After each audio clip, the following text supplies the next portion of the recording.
Por décadas existia um lugar tão absurdo, tão caótico, tão improvável, que parecia saído de um pesadelo cyberpunk, mas era real. Estamos falando de Kowloon Walled City, o pedaço de terra mais densamente povoado da história humana. Um labirinto de concreto, ferro, vício e sobrevivência empilhado sobre si mesmo no coração de Hong Kong. No auge, mais de 33 mil pessoas viveram comprimidas em apenas 2,6 hectares. Ou que dá mais de 1,2 milhão de habitantes por quilômetro quadrado. Para efeito de comparação, Tóquio, Delhi ou São Paulo parecem vilarejos organizados perto disso. E ainda assim, quase ninguém fora da Ásia sabe que esse lugar existiu. Bem-vindo ao canal Mistérios e Curiosidades. Caso goste, se inscreva neste canal, curta e compartilhe este vídeo. Vai me ajudar muito a criar mais vídeos como este. Kowloon não era apenas uma cidade, era um acidente histórico, uma anomalia jurídica e uma ferida urbana. Oficialmente era território chinês encravado em Hong Kong, mas ninguém de fato administrava aquilo. O Reino Unido não entrava,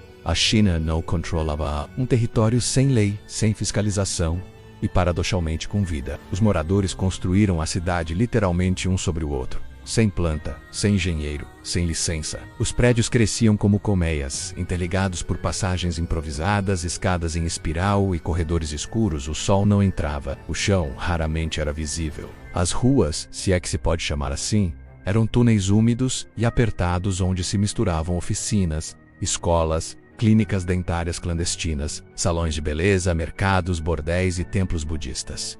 Tudo em um único cubo de concreto febril. A maior parte do mundo chamava Kowloon de inferno urbano, mas para quem vivia lá dentro, aquilo era apenas o cotidiano. Crianças brincavam entre os fios de alta tensão. Famílias inteiras dividiam cômodos do tamanho de um banheiro. Havia água encanada, mas sem controle sanitário. A luz elétrica era puxada de postes vizinhos com gambiarras ilegais. Policiais só entravam quando realmente necessário, e geralmente para sair correndo. A máfia chinesa, conhecida como Triade, dominava os becos mais profundos, controlando jogos, prostituição e tráfico. Mas o mais fascinante é que, apesar do caos absoluto, havia uma espécie de ordem silenciosa. Kowloon funcionava. Dentistas formados em universidades locais atendiam pacientes por preços acessíveis. Donas de casa vendiam macarrão artesanal do lado de fora de suas portas. Templos budistas ofereciam paz num ambiente onde ratos dividiam espaço com crianças. Era uma cidade feita por pessoas que foram expulsas, rejeitadas, esquecidas e que decidiram construir seu próprio ecossistema, à margem de qualquer estado. Fotografias tiradas nas últimas décadas de Kowloon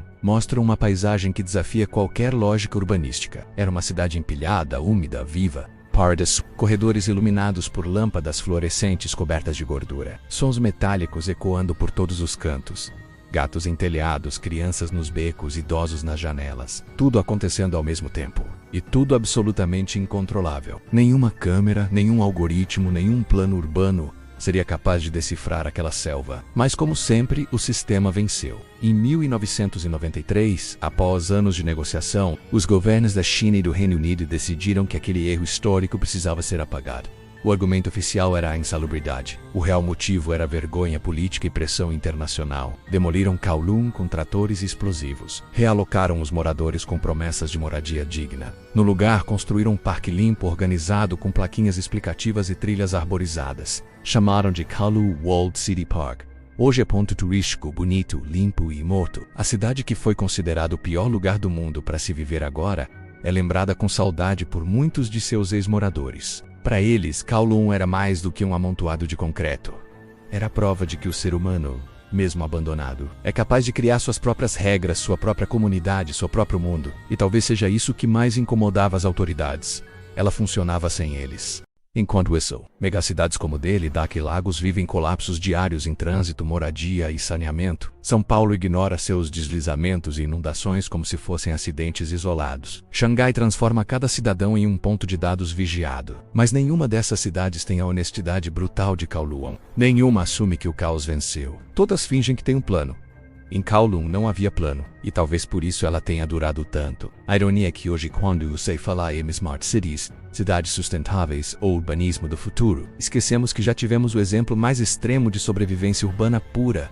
Kowloon não foi projeto de arquiteto, foi produto da urgência. Foi o resultado de uma sociedade deixada para trás, que respondeu à negligência com improviso, com coragem e com uma capacidade inacreditável de adaptação. Kowloon era um vírus urbano, mas também era uma vacina contra a arrogância de planejadores urbanos que acham que a cidade ideal se constrói em software. Hoje, nas discussões sobre colapso urbano, migração em massa, crises habitacionais, sempre falamos de números, gráficos e metas. Mas esquecemos da essência da cidade. As pessoas. Kowloon foi uma cidade construída por e para pessoas comuns, não para investidores, turistas ou políticos. Foi suja, perigosa, caótica e humana. Com todos os seus problemas, ela refletia algo que nenhuma cidade atual ousa admitir. O sistema falhou. Então as pessoas criaram o seu próprio. Você pode olhar para Kowloon e sentir repulsa, ou pode olhar e sentir admiração. O que não dá é fingir que ela não existiu. Porque enquanto houver desigualdade, exclusão e falta de moradia, outras Kowloons vão nascer. Mesmo que em pedaços espalhados pelas favelas, cortiços e periferias do mundo, o que a história fez foi demolir o corpo. Mas a alma de Kowloon ainda vive, e talvez num futuro não tão distante ela volte não como um símbolo de decadência, mas como um aviso. Kowloon Old City foi apagada do mapa, mas continua viva como cicatriz na memória do urbanismo moderno. Não foi uma aberração, foi um espelho, e poucos tiveram coragem de olhar para ele por tempo suficiente. Obrigado por assistirem até o final. Não se esqueçam de curtir, compartilhar e se inscrever no canal. Muito obrigado a todos, e até mais!